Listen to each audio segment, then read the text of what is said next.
그래도 우리가 오늘 주인공이시고 우리가 오늘 그 메인 스토리를 좀 전해주실 정은희 선생님이 이렇게 제가 소개하는 것보다 소개하시고 마음의 어떤 필링, 느낌 네. 그리고 온도 그런 거 좀 소개해 주시면 좋겠습니다. 우리가 블레싱 해드리겠습니다. 네네. 저는 정은진이고요. 제 느낌은 너무 감사하다. 네, 이런 마음이고 설렌다, 기대된다. 마음의 온도는 그래서 9도 정도 되는 것 같아요. 네, 이 시간 이제 의미 있게 보냈으면 좋겠습니다. I am in. Bless you. 네, 기대가 되시죠? 우리 기대하는 마음으로 정은희 작가님 소개해 드릴 텐데 짧게 또 이 서두를 그 스토리를 좀 얘기를 해주실 것 같아요. 우리 박수로 맞이할까요? 와. 제가 책을 내고 매달 한 번씩 북콘서트를 하는 거가 소망이었어요. 올해 말까지. 네, 그랬는데 11월에 우리 그 마사오 교수님과 함께 이걸 하게 됐는데 제 지금 느낌이요. 제가 매달 했거든요. 근데 되게 설레고 좀 되게 뭐랄까 약간 느낌이 달라요. 그래서 오늘 어떤 얘기들이 나눠질까 되게 좀 기대가 더 많이 되는 거 있고요. 네. 됐습니다. 네. 그래서 이제 홈스쿨링을 하게 되면서 제가 그러니까 계속 제 인생에 한 번도 생각하지 못했던 일을 계속 맞이하게 됩니다. 그래서 홈스쿨링을 한 것이 제가 이 책을 쓰게 된 굉장히 중요한 기간들이었어요. 지금 생각해 보면.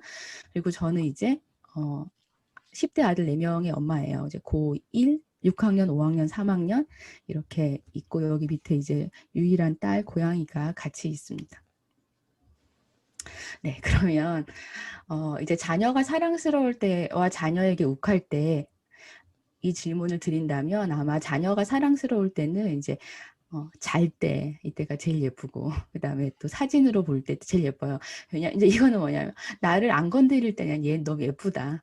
근데 자녀에게 욱할 때는 반대. 얘가 나 이제 건드리면 이제 욱하기 시작하는 거예요. 그래서 저는 제 책에 서문에도 썼지만 아이는 easy, normal, difficult가 있다고 생각해요. 그러니까 easy한 아이는 그냥 좀 말하면 듣고요. 또 생리적인 규칙성도 있어서 잘 자고 잘 먹고 일어나고 부모가 이렇게 하면 좀 자면 눈치 보고 이런 아이예요. 저는 저희 큰아이가 이지한 아이였다는 것을 나중에 알았어요. 둘째, 셋째를 키우면서. 그래서 저는 사실 이 아이가 4살 될 때까지 그렇게 별로 힘들지 않았고 주위에서 막 애들 이렇게 난리지기는 거 이제 보면 말을 안 하지만 저희 부모가 문제가 있을 거야. 저렇게 키우면 안 되지 이렇게 생각했거든요. 근데 제가 저희 둘째, 셋째를 키우면서 이게 이제 그런 것만은 아니구나. 진짜 아이가 굉장히 강하고 어려울 수 있구나 하는 것을 이제 깨달았어요. 디피컬트하다는 것은 아이가 뭐 고집이 되게 세거나 되게 예민하거나 또 뭐 부모님의 염장을 많이 지르거나 뭐 이제 이럴 수도 있고 또 부모의 해결되지 않는 지점을 건드릴 때 그럴 때 아이가 어렵습니다. 그래서 저는 이지한 딸 하나 키우는 집이 제일 쉽다고 생각하고요. 디피컬트한 아들 하나 키우는 집이 제일 어렵다 이렇게 생각해요. 그래서 어쨌든 간에 뭐 우리 아이가 이지하면 감사한 일이긴 하지만 그렇지만 또 잘 봐야 되거든요. 이지하기 때문에 우리가 되게 많은 로드를 걸 수 있어요. 그 아이한테. 나중에 그게 터지는 경우도 꽤 있어요. 그래서 저는 어쨌든 나를 성장시키는 최고의 지름길은 자녀 양육 아닌가 하는 생각을 해요. 왜냐하면 성인들 같은 경우는 좀 우리가 적당히 거리를 두고 안 볼 수도 있는데 애는 안 볼 수도 없고 나에게 굉장히 의존하고 난 계속 뭔가 해줘야 되고 얘를 성인 만들어야 되는데 너무 어렵고 막 그래서 이게 꼭 회전문 도는 것 같다 이렇게 얘기하시거든요. 오늘 마음 다 잡았는데 내일 애 보면 다시 또 똑같은 문으로 돌아가는 것 같은 그런 기분이 든다. 네, 그래서 제가 이제 온라인 북코칭에서 하고 있는 제 첫 책이 아직도 가야 할 길이라는 책인데요. 제가 이제 온라인 북코칭을 하게 된 이유는 우리가 아이의 기질을 알고 또 아이랑 어떻게 소통하는지를 배우고 이런 지점도 되게 중요한데 나 개인이 계속 성장하는 지점이 너무 중요하더라고요. 네, 그래서 이제 이 책을 기본서로 하고 있는데 여기 스카펙 박사님이 진정한 사랑은 영원히 자신을 성장시키는 경험이다 이렇게 참사랑을 정의해요. 그런데 전 여기서 이제 어떻게 보면 고상하게 말했지만 그냥 이제 더 리얼하게 말하면 내가 깨지는 과정이다. 그 아이를 성장시키기 위해서 내가 깨지는 과정이다. 굉장히 고통스러운 과정이죠. 그래서 그런 과정을 우리가 함께 하고 있다고 생각하고요. 그래서 저는 굉장히 연대가 필요한 것 같아요. 혼자 하면 너무 내가 잘하고 있는지 잘 모르겠고 애는 막 너무 안 크는 것 같고 나는 미칠 것 같고 막 이런 상황이 되게 많이 반복이 되죠. 네, 바움린드의 4가지 양육 방식은 제 책의 1장에 설명해 뒀어요. 여기서 이제 저는 권위 있는 부모가 돼야 된다고 생각하고요. 그런데 우리나라의 많은 분들이 권위주의적인 부모나 방임적인 부모 밑에 자랐고, 그래서 권위주의적인 부모 밑에 자란 분들이 부모가 되면 나는 아이랑 친구처럼 지내야지 하고 허용적인 부모가 많이 된다고 생각합니다. 그래서 문제가 여기서 많이 일어난다고 보고요. 방임적인 부모 밑에 자라신 분들은 이런 얘기를 하세요. 나는 그래도 잘 자랐는데, 혹은 내 동생은 근데 엉망이었어. 이렇게 애들마다 되게 다르더라고요. 근데 난 잘 자랐는데 내가 내 아이를 키우려고 보니까 머리가 되게 백지가 된다. 이런 얘기들을 제가 듣습니다. 그래서 훈육의 연령별 단계를 이제 구분해 봤어요. 아무래도 미취학은 돌보면서 좋은 권위를 가르치는 시기, 그리고 이제 초등 시기가 전 진짜 중요한 것 같거든요. 함께 애쓰면서 인생의 원칙을 만드는 시기. 이제 이때 제가 소그룹 양육 코칭 같은 거 하면 아이가 너무 힘드신 분들은 이렇게 들어오세요. 내가 13살만 되면 기숙학교 보내버릴 거다. 이렇게. 예, 근데 사실은 그렇게 보내면 안 되잖아요. 내가 여기서 뭔가 얘를 이제 다독거려가지고 그 아이도 원하고 나도 원해서 보내야 되는 거지. 얘를 어디 맡기듯이 보내는 건 아니잖아요. 그래서 이 초등 시기가 전 되게 황금기라고 생각하고요.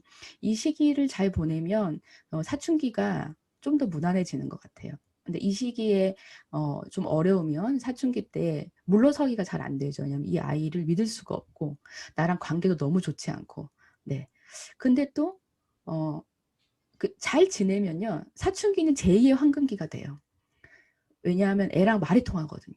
이때 이제 논리적 얘기가 가능하고 관계만 좋다면 아이랑 진짜 많은 얘기를 할 수 있는 때라고 봐요. 그래서 제가 굉장히 들었던 인상 깊은 얘기 중에 사춘기 아이를 키우는 어머니 이렇게 말씀하셨대요. 얘야 사춘기는 되게 좋은 거야.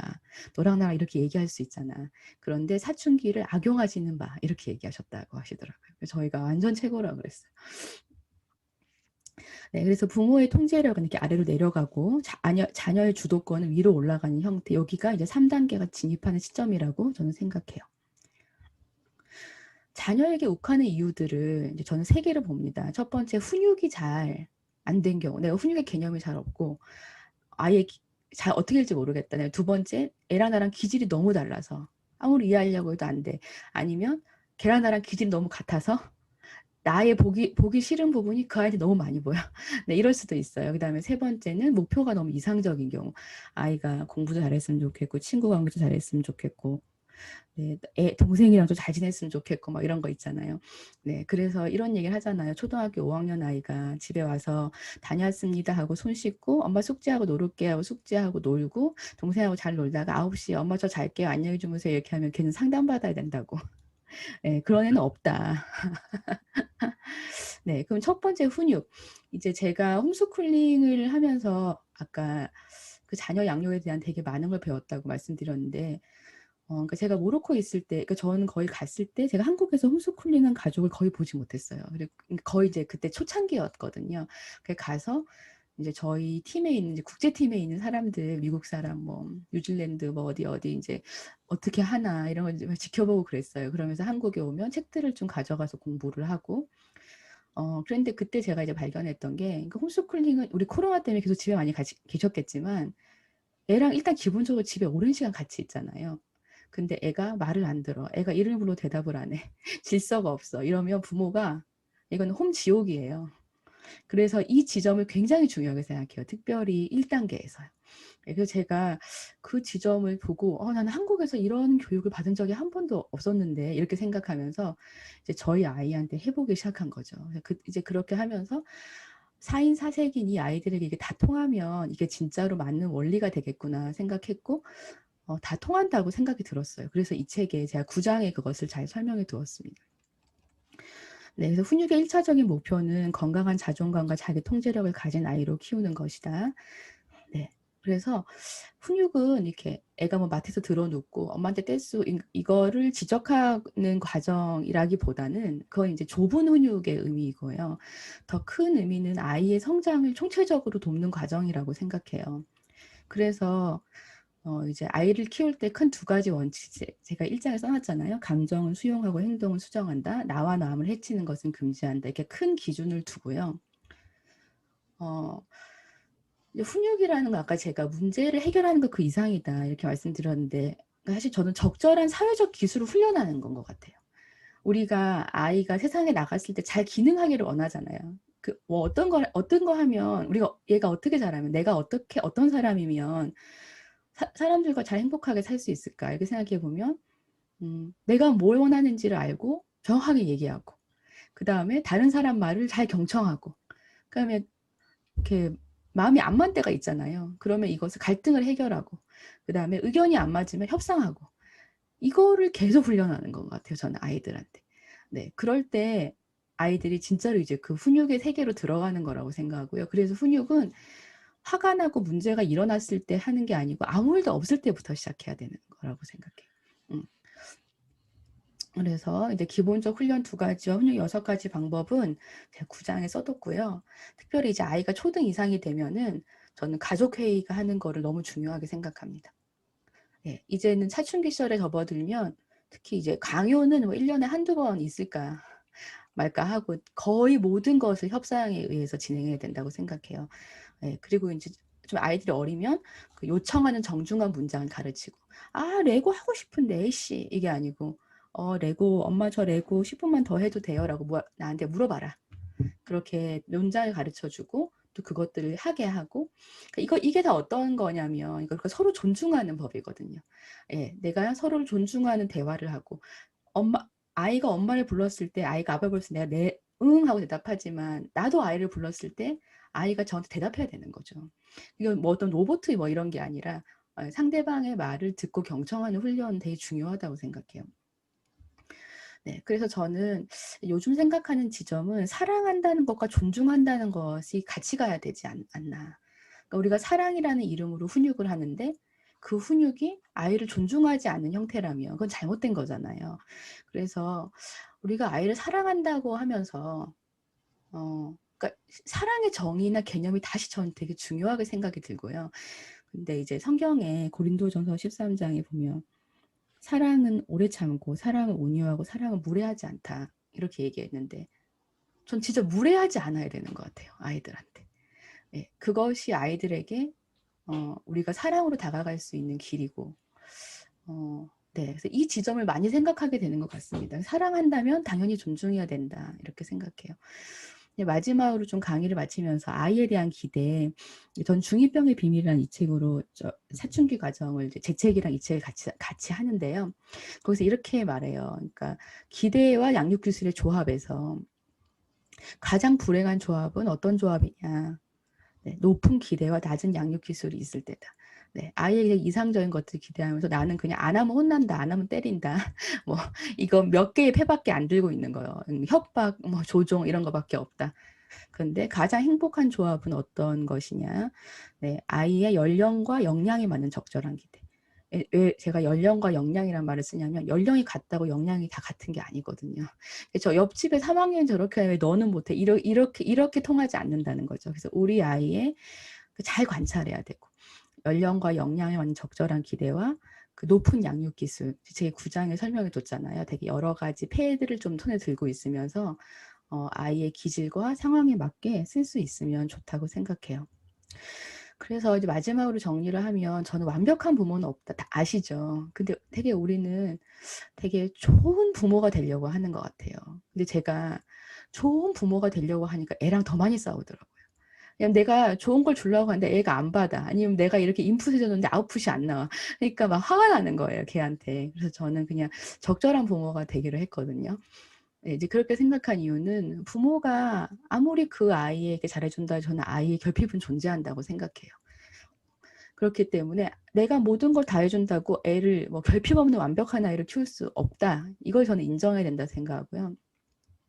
그래서 부모의 강점으로 키워야 된다.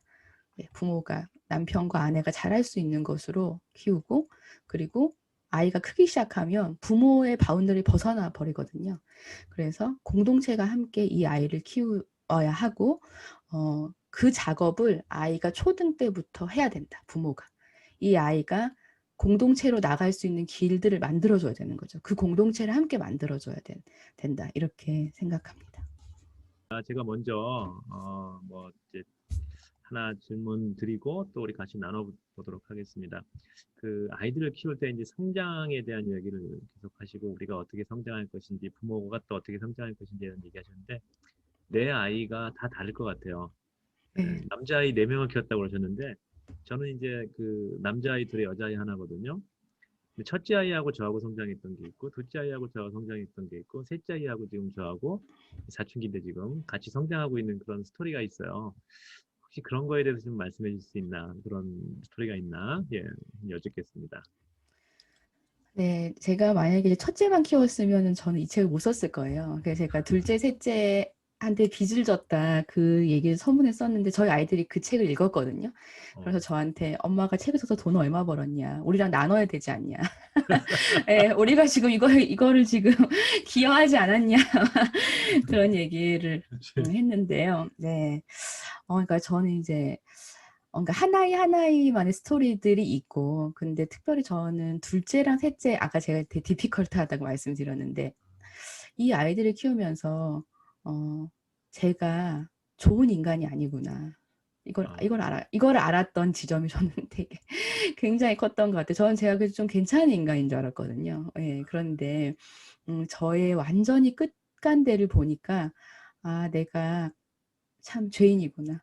내 힘으로 사랑한다는 건 진짜 어려운 일이구나. 제가 이것을 깨닫게 된 것 굉장히 큰 지점이었고요. 되게 겸손해진 것 같아요. 어떤 부모님들, 그러니까 제가 이제 이런 과정 많이 하면 부모님들 특별히 제가 양육 이런 코칭 과정을 하면 되게 좀 긴장해서 들어오세요. 왜냐하면 내가 혼나지 않을까, 내가 잘못했다는 얘기를 듣지 않을까, 네가 뭐 애착을 잘못 맺어서 그렇다, 뭐 이런 얘기 듣지 않을까, 이게 되게 긴장이 되신대요. 근데 제가 그럴 마음이 1도 없거든요. 네, 왜냐하면 제가 그러니까 제 경험상 지지하고 격려해도 부족한 게 이 일이다. 네, 이런 생각이 들고요. 그 다음에는 굉장히 강한 기질을 가진 아이를 어떻게 키워야 될 것인가. 내가 욕을 하지 말래도 욕을 하는구나. 개는 항상 기본적으로 붙는구나, 앞에. 예, 저는 그전에는 부모 잘못 키워서 그렇다 생각했거든요. 다른 집 볼 때. 근데 그게 아니구나. 그러면 이렇게, 그러니까 딱 이런 느낌이에요. 시베리안 허스키 같은 아이구나. 얘가 나중에 완전히 그런 영하의 눈밭에서 살겠구나. 근데 이 아이가 나의 어떤 이 품 안에 있을 때 내가 이 아이를 어떻게 이 아이의 강점을 꺾지 않으면서 어떻게 잘 성장하게 해줄 것인가. 이런 부분을 지금 끊임없이 생각했던 것 같아요. 네. 그래서 제가 또 이 책을 쓰게 되었네요. 네. 이거 해야 돼. 네. 예, bless you. 예, bless you. 예. 예. 이제 저도 이제 책을 써보면은 자식 낳는 것 같은 느낌이 좀 있어요. 이렇게 맞아요. 그런 느낌이 있더라고요. 그래서 이제 얘는 이런 느낌이고 쟤는 저런 느낌이고 그런 느낌인데 이번 그 우리 아이 기초공사가 어떤 느낌이셨는지 그리고 우리 아이 기초공사에서 아이들의 성장에 대한 이야기를 이제 그 환경에 대한 이야기를 많이 하시는데 정말 그거를 좀 딱 줄여가지고 우리 아이 기초공사에선 이런 이야기를 이런 스토리를 좀 얘기하고 싶었어요라는 그런 지점이 있다면 그리고 또 이 책이 어떻게 쓰였으면 좋겠다라는 그런 바람이 있다면 작가님의 책에 대한 이야기를 좀 잠깐 들어볼까요? 예. 네네. 이 책은 제가 첫 서두에도 말씀드렸지만 아까 우리 마사오 선수 교수님께서 자식 같다 그랬는데 진짜 자식 같더라고요. 그래서 자식이 세상에 나갔어요. 그래서 이제 자식을 떠나보내기로 했어요. 맨 처음에는 막 매일매일 막 검색해 봤어요. 몇 권 팔렸나 막 이런 거 있잖아요. 근데 이게 제정신으로 살 수가 없어요. 그래서 자식 세상에 나갔으면 자식을 잊어버려야 된다. 이제 이렇게 생각하고 요즘은 그냥 가끔씩만 찾아보고 있는데요. 근데 제가 이 책을 쓰려고 한 게 아니었다고 말씀드렸잖아요. 그랬는데 이 책이 나오게 되면서 제가 이제 대구로 이사 와서 그 어느 한 교회랑 이제 같이 자녀 양육 세미나를 미취학, 초등, 중고등을 시리즈로 한 적이 있어요. 네, 근데 그 목사님이 저한테 그렇게 얘기하셨어요. 제가 되게 까다로운 조건을 걸었어요. 저는 소그룹만 하고 싶고 돈도 받아야 되고 막 한 그룹당 4번씩 해야 되고 막 그랬는데 이거 다 해주실 수 있으면 하고 아니면 말겠다는 식으로 저도 이제 이렇게 던졌는데 사실 제가 파주에 그전에 살았는데 이게 서울 경기 지역에서 그런 세팅은 거의 불가능해요. 그냥 이렇게 한 명씩 해서 한 주 정도 하는 거지 뭐 이렇게 이렇게 맡겨주시진 않거든요. 근데 제가 아무튼 그 교회에서 제가 뭐 매년 한 번 강의를 가기도 했었고 아무튼 그래서 저는 하나님이 인도하시면 생각했어요. 그래서 그걸 오케이 해서 제가 12주를 연달아서 거기 이제 부모님들을 만나게 됐는데 제가 그때 너무 놀란 거예요. 아 이게 너무 태평양 같은 니즈가 있는데 나는 어떻게 해야 될지 모르겠다. 니즈를 봤는데 문을 닫았어요. 아 이거는 내가 감당할 수 없을 것 같아. 이렇게 하면서 잊어버리고 싶었어요. 예, 그리고 그 두고는 다시 제가 하던 일을 했거든요. 근데 이 책을 쓰게 됐잖아요. 그래서 제가 다시 이 자녀 양육이라는 거대한 문 앞에 완전 본격적으로 서게 된 것 같은 생각이 들고 그런 문이 너무 많이 열리는 거예요. 예, 그래서 지금은 제가 원래 하던 일, 이 진로와 소명에 관련된 일과 이 자녀 양육 관련된 일이 이제 같은 퍼센테이지로 올라갔거든요. 앞으로는 이 일이 더 많아질 것 같은 생각도 들고요. 그래서 저는 그리고 이 코로나 시기에 지금 선교사님들하고도 제가 계속 클래스를 하고 있는데 이 책도 같이 보고 하면서 아 이제 이게 전자책이 제 출판사에 꼭 전자책을 내달라고 부탁을 드렸어요.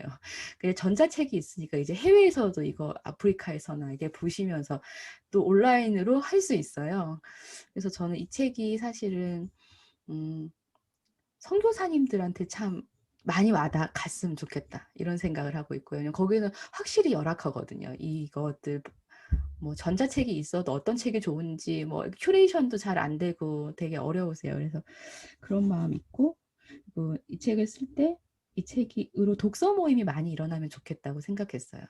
그래서 그 뒤에 독서 모임 가이드를 또 넣어두기도 했는데요. 북토크도 또 저한테는 그런 일환이고 네. 이 책이 그냥 잘 살아남았으면 좋겠습니다. 자기의 힘으로. 네. I am in. bless you. bless you. 좋습니다. 이렇게 따뜻한 대화를 나누다 보니까 벌써 시간이 거의 9시 36분, 40분 가까이 됐어요. 와. 비스트롱 하니까 생각이 나요. 저는 이 책이 세상에 나가는 게 너무 두려웠거든요. 왜냐하면 제가 제 이야기를 이 책에 굉장히 많이 썼어요. 그래서 몇 번이나 그만둘까? 이런 생각들을 많이 했었고요. 진짜 비스트롱이 저한테 너무 필요한 책이었고 그리고 이제 이 책을 읽으신 분들은 이게 자녀 양육서가 아니고 철학서 같다 이런 얘기를 많이 해주셨어요. 왜냐하면 결국 자녀 양육은 저는 부모의 교육 철학에서 바탕되고 인생관에서 출발한다고 생각해요. 그래서 제가 30대 때 뭣도 모르고 부모 교육을 건드렸다가 아차하고 뒤로 물러난 적이 있거든요. 그때 알았어요. 이 부모 교육이란 자녀에 대해서 얘기한다는 것은 그냥 나무 잎사귀를 건드리는 게 아니고 뿌리를 건드리는 거구나. 그 사람의 가장 깊은 인생관을 건드리는 것이고 내 자녀를 가장 사랑하기 때문에 내가 가장 중요하게 생각하는 걸 주고 싶거든요. 예, 그게 굉장히 날 것으로 드러나는 지점이라고 생각했어요. 그래서 제가 30대에 이거 내가 할 게 아니다. 나는 진로 얘기, 이게 약간 먼 얘기를 해야 되겠다. 이렇게 뒤로 물러났었는데 제가 다시 이렇게 뛰어들게 될 줄은 진짜 상상을 못했고 근데 이제 제가 아이 4명 키우면서 이제 이걸 할 수 있게 되었나 보다 하는 생각이 들기도 하고요. 제가 아까 책은 우리 아이 같다고 말씀드렸는데 우리 아이 예뻐 주셔서 감사하고 이 아이에 대해서 사랑스러운 마음으로 이야기해 주시는 이 장이 저한테 너무 행복한 것 같고 그리고 마상욱 교수님 처음 뵙지만 너무 인자하고 온화하게 이것을 이끌어 주셔서 제가 되게 마음에 좀 편했어요. 제가 다 이끌어가는 거 아니고 믿고 갈 분이 계셔서 편했습니다. 제 마음의 온도는 10이고요. 우리 아까 석영 선생님이 말씀하셨던 것처럼 우리 이너프 마더 얘기를 하는데 마지막 마무리를 하면 저는 우리가 다 충분한 부모라고 생각해요. 아까 완벽한 부모는 없다. 근데 우리가 아이를 사랑하려 하고 아이와 함께 성장하려고 애쓰는 부모라면 누구나 충분하다. 이렇게 생각하고요. 그 마음을 가지시고 아이들이랑 같이 잘 지내셨으면 좋겠습니다. 네.